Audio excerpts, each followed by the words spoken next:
The Influencer's Edge is brought to you by the Rapid Sales Accelerator. If you're ready to skyrocket your sales by 30% or more in just 90 days, then you need to claim your free training right now.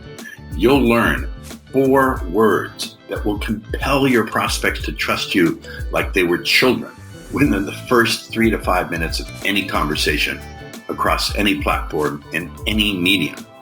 You'll learn how to give your prospects objection amnesia, to crush objections like, I need to talk to my spouse, or I need more time to think it over, or it's too expensive. If you'd like to claim your free training now, go to www.paulrossbook.com. Do it before your competition does it now. Thank you for tuning in to the Influencer's Edge, where you get the latest breakthroughs, cutting-edge insights, tools, and techniques so you can leapfrog over the pack in sales, influence, and persuasion. Remember to visit our website at www.theinfluencersedge.com to enjoy even more great episodes like this one. We look forward to seeing you again on the Influencer's Edge Show.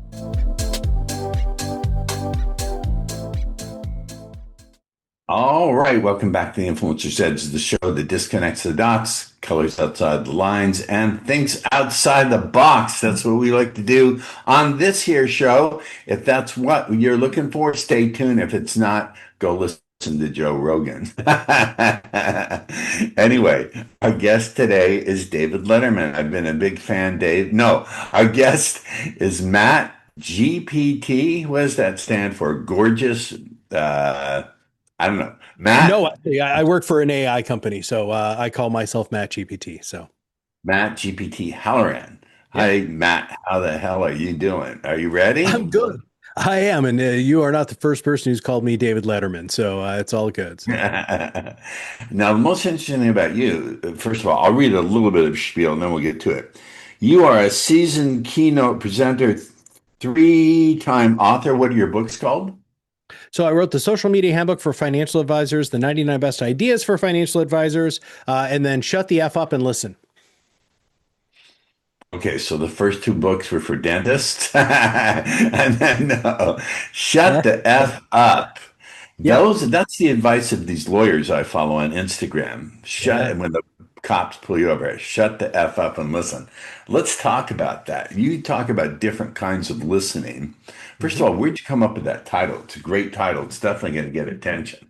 Well, it was actually, I've been told to shut the F up and listen so many times in my life. And I think a lot of other people have too. So it just made a lot of sense and I also was really trying to go with something a little bombastic, something that was going to get people's attention. Listen, here's the deal. You don't have to read the book. If you just shut the F up and listen, I've done everything I've ever wanted. So the goal was for people to see the title and realize they have 2 ears and 1 mouth. They should listen twice as much as they talk. Good advice for dating too, I found, especially for men who who tend to overtalk. All right, so you did the TEDx talk, building on that message. Where'd you do the TEDx talk, sir? Swansea in the UK. Swansea in the UK? Where in the diddly hell is Swansea? It's in Wales. It's on the far western coast. I've been on the border of Wales and the UK. Yeah. Well, Wales is part of the UK, but Wales and Britain. Okay. Yeah. Introducing Help One Person Every Day, exploring how small acts of presence and compassion can create lasting change. Let's talk about that. First of all, how does this relate to people in financial services? I get shut the F up and listen, but right? If you're over talking your client, then you're in deep trouble. But how does helping one person every day help you in business? Well, I firmly believe that small acts of kindness and generosity outside of work, during work, will just make the world a better place. We seem to have gotten well off track of trying to be a loving and kind human race. And so that's really, it's really hippie peace, love, and happiness sort of stuff. It doesn't really have anything to do with financial advisors. In 2025, I had one goal, which was to do a TED Talk and get over 100,000 views. And so I achieved that in 25. My focus is, what do you need to do to become more and more influential in your space? And I kind of hit a ceiling in financial services. I was just voted the 10th most influential person in financial services. I've never been a financial advisor, Paul. I've never run a financial services That's practice. very interesting. How can you advise people when you don't know the mechanisms of what they're doing? Well, so I do know the mechanisms of what they're doing. I started consulting in financial services in 2006. And Okay. so I know I've worked with more financial advisors than financial advisors have worked with financial advisors. And so there are very few problems that an advisor can't present to me that I don't have a proven solution over the last 20 years. So, Good enough. yeah, I just wanted to stretch my wings a little bit, dude. TED Talk's a big deal. And you can't half-ass a TED Talk. You got to whole ass a TED Talk. And so, You- I practiced it 200 times Oh and my God. yeah. So, And they're very rigid too. They oh, have all sorts of rules. They tell us, spill the tea on what are the rules that I know that's not the topic of this podcast, but I talk about what interests me in the guests. So yeah. what are the rules they impose upon you to do those things? So we had to be less than 15 minutes. The ideal goal was 12. Sub 12 is what they shot for. You have to be approved by a body language coach and a speech coach before they will let you do the talk. So you have to go through an entire Really? process of coaching. I Who worked with a woman in Greece who helped me with body language, facial expressions, nonverbals. Yeah. I My mean, niece Vanessa was voted one of the top 10 body language gurus in the world. I think she's wow. three.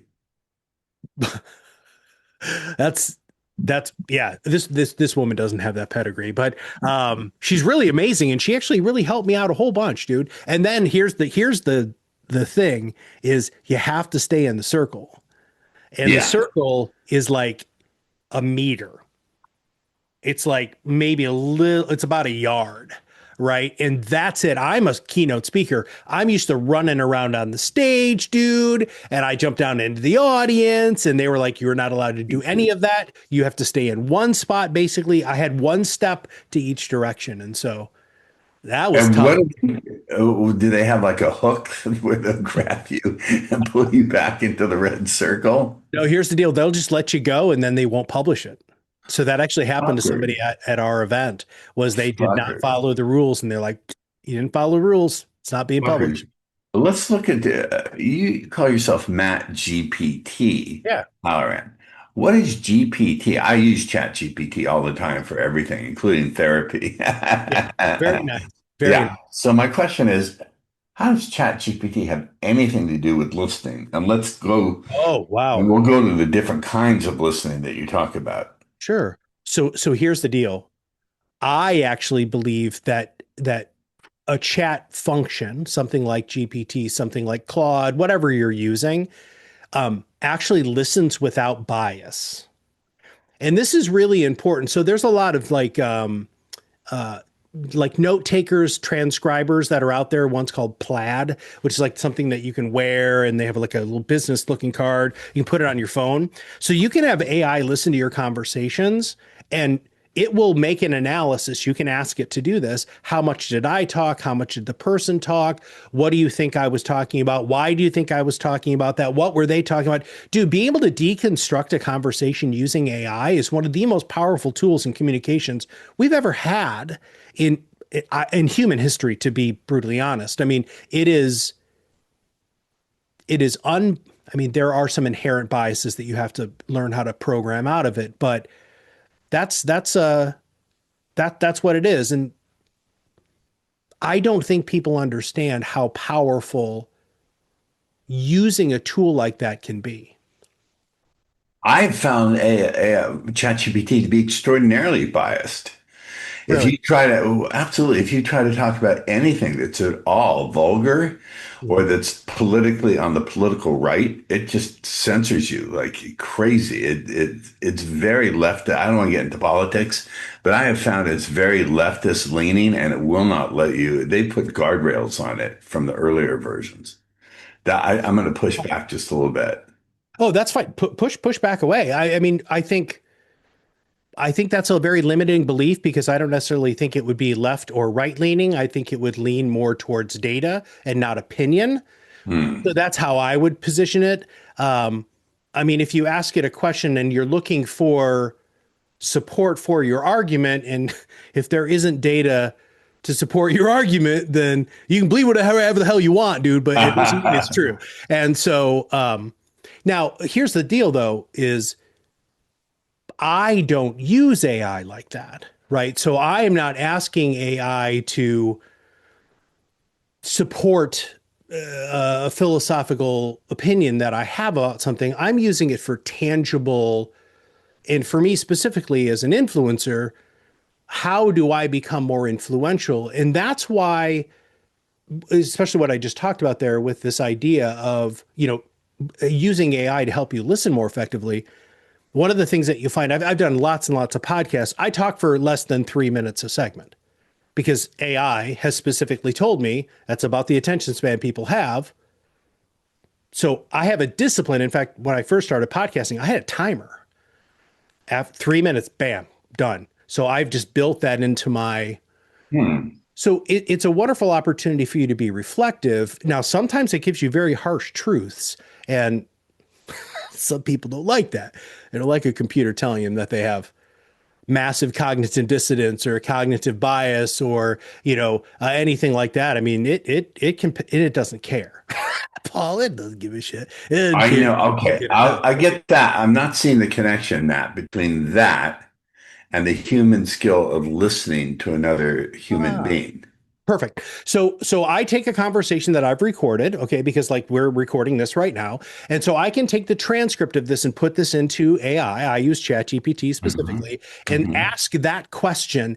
I want you to roast me. This is a really powerful prompt, by the way. I want you to roast me on how well I showed I was listening, and it will go ahead and deconstruct. Now, if you want to, you can plug in, the different types of listening I talk about in the book and say, hey, which type of listening did you notice that I was using here, and that sort of stuff, which is a lot of fun. I've done that too.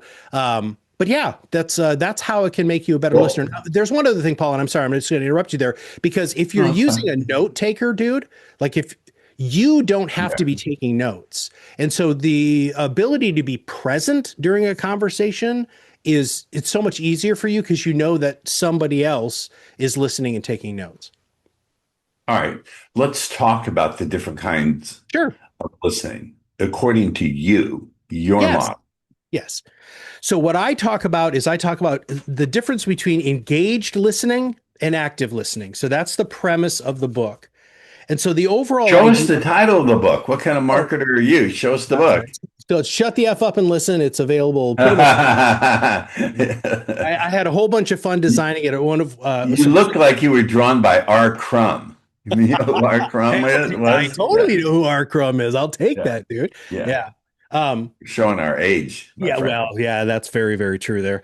I don't know if a lot of your listeners are going to know who the hell that is, but No, I do. probably not. Um, so one of the biggest issues that I've always had is active listening is just it's very reactive. It's okay, tell me more, right? It's not there is no intention there and there's no real engagement. And so I was a therapist for many, many, many years.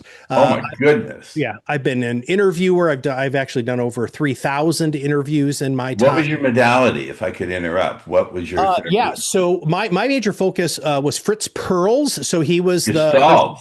oh yeah, and not a In lot and of out, people. in and out the garbage pail. I That's know right. that book. Yeah. Listen, brother, not a lot of people like when you're gestalting all over them. I mean, they really didn't like that. So, but I mean, I still use it as a coach. I've still used it as a consultant. It's still that direct approach that I'm not going to pull any punches, sort of let's get this fixed quickly sort of idea. I really like that a lot. So, um, after I was a therapist and I became a consultant, I just realized that the conversations that people thought were the best conversations I had with them were ones where I didn't say much at all, dude. And so I started to deconstruct that, and so that hence the book. That, and my grandmother used to tell me, you have two ears and one mouth. You need to listen twice as much as you talk, because I used to talk too much, still do. So I'm still practicing making sure that I'm a good listener. All right, but active listening and engaged listening, what's the difference? And how did you come up with this idea? Yeah, so the big difference is intention. Going into the conversation looking for engagement and looking to hopefully make a deep connection is what engaged listening's definition is. Active listening is just showing your person you're having a conversation with that you are paying attention. And I just think that's very, very shallow. Now, where did it come from? So there is a Buddhist monk named Thich Nhat Hanh. I know Thich Nhat Hanh. Oh boy. So he did Engaged Buddhism. This is Engaged engaged Buddhism. listening. It's the same principle. Well, you unpack it. Just because I know it doesn't mean the audience does. Sure. So engaged Buddhism, basically what he said was sitting on a mountaintop and meditating and reaching enlightenment doesn't help the world, man.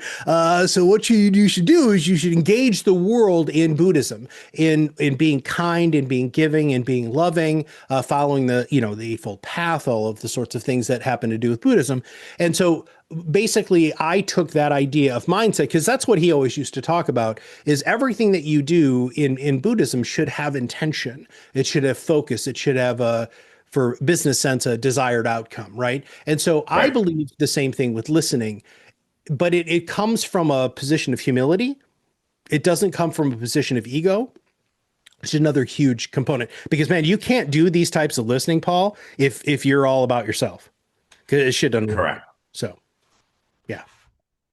Correct. I found one of the things that I value, Matt, is every day I don't like the word try, but every day it fulfills me if I can have an interaction with another person where they feel truly seen and truly heard in a way where no one else has.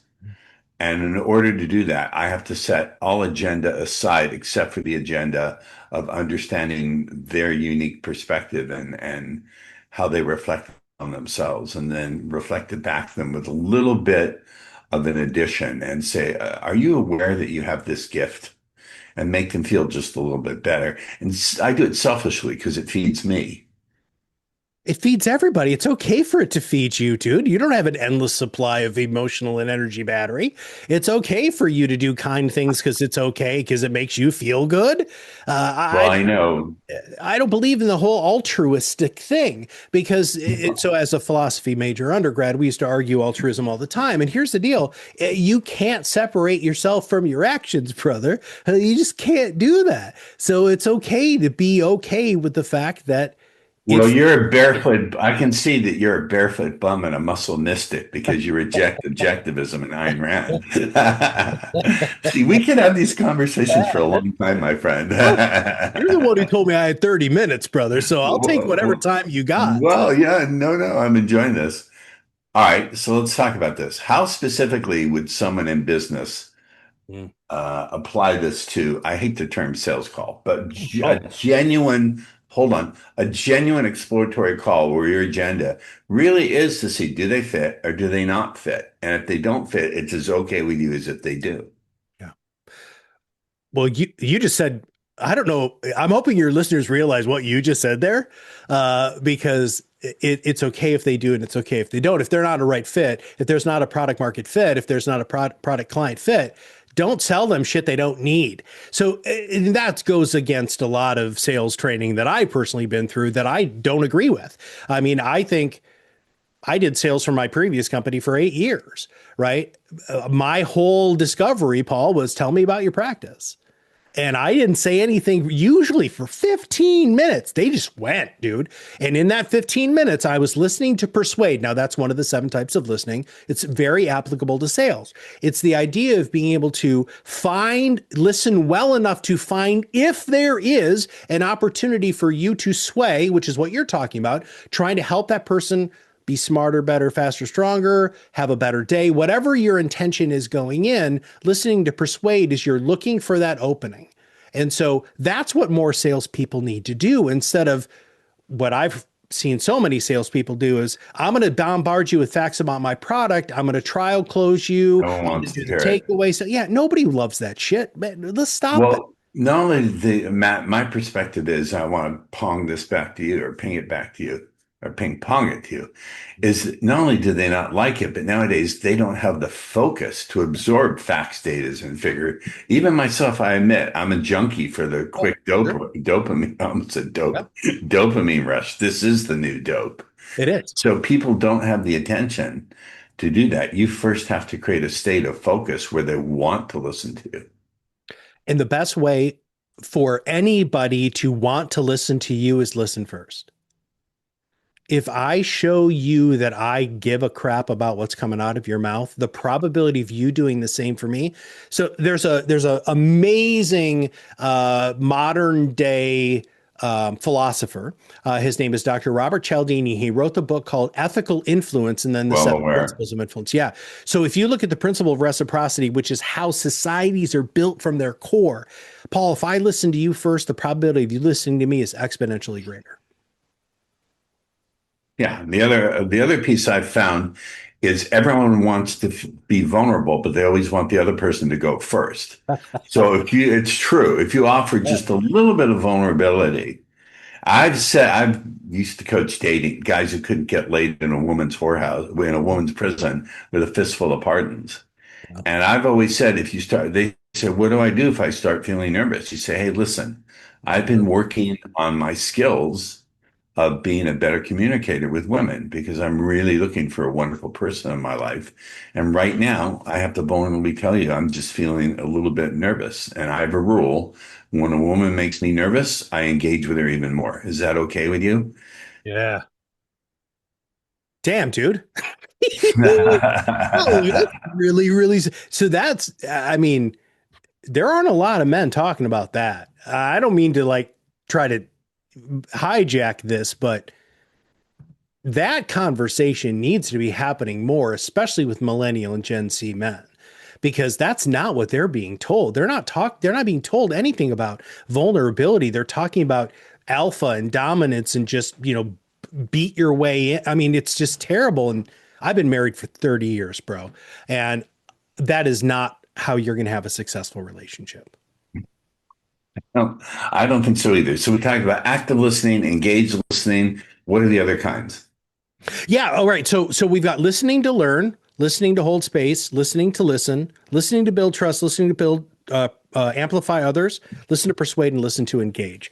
And so there's a lot of overlap between those 7 different types of listening. The overall foundation that I would love your audience actually to try as soon as they get done listening to the show is listening to listen. And the goal here is for you not to actually say anything. Your goal is to just go into the conversation.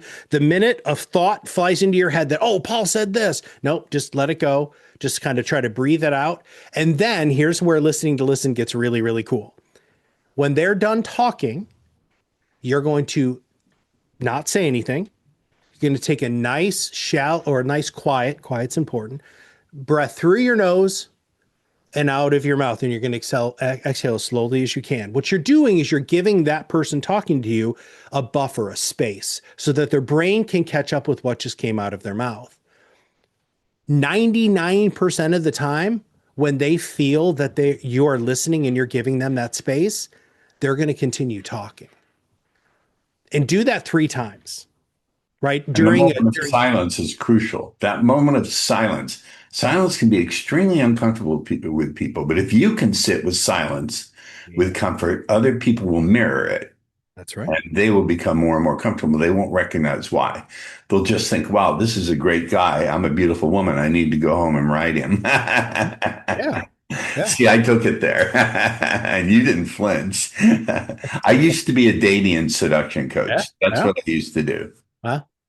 Well, but a lot of the principles that you had, I mean, you're just being influential. You're just trying to go ahead and get the desired outcome that you want. And listening with Shut the F Up and Listen system, it's the same thing. It's just, I have a desired outcome for this interaction. And that desired outcome is, for one, for you to feel I heard you.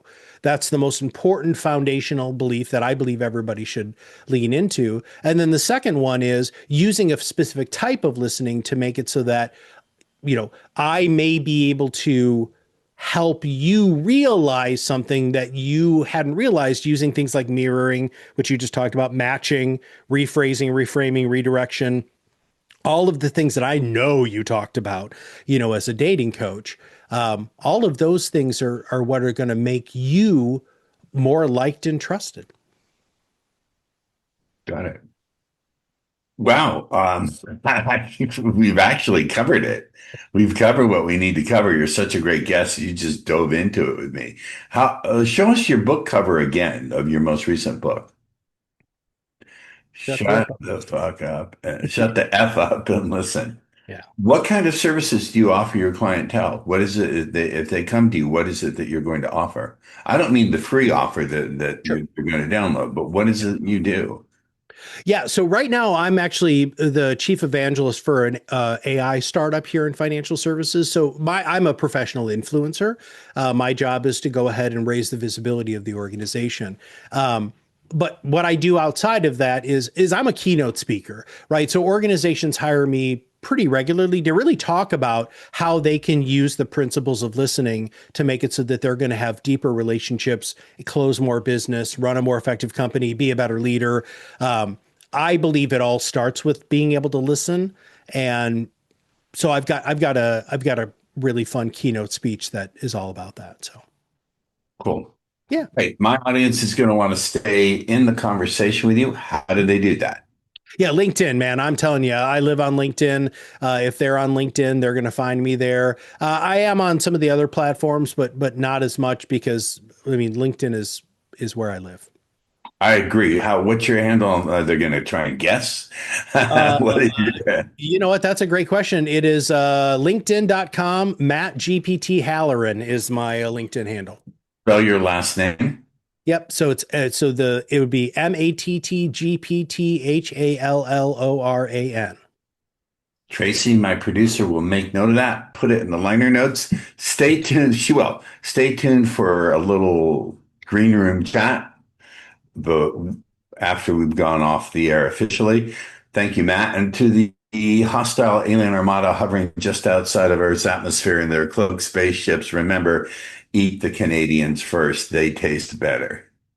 The Influencer's Edge is brought to you by the Rapid Sales Accelerator. If you're ready to skyrocket your sales by 30% or more in just 90 days, then you need to claim your free training right now. You'll learn 4 words that will compel your prospects to trust you like they were children within the first 3 to 5 minutes of any conversation across any platform and any medium. You'll learn how to give your prospects objection amnesia, to crush objections like, I need to talk to my spouse, or I need more time to think it over, or it's too expensive. If you'd like to claim your free training now, go to www.paulrossbook.com. Do it before your competition does it now. Welcome to the Influencer's Edge. This is the place where you come to get the latest breakthroughs, cutting-edge insights, tools, and techniques to leapfrog over the pack in sales, persuasion, and influence. Be sure you visit our website at www.theinfluencersedge.com. And while you're there, subscribe to us via your favorite network. Now sit back, tune in, and enjoy today's episode.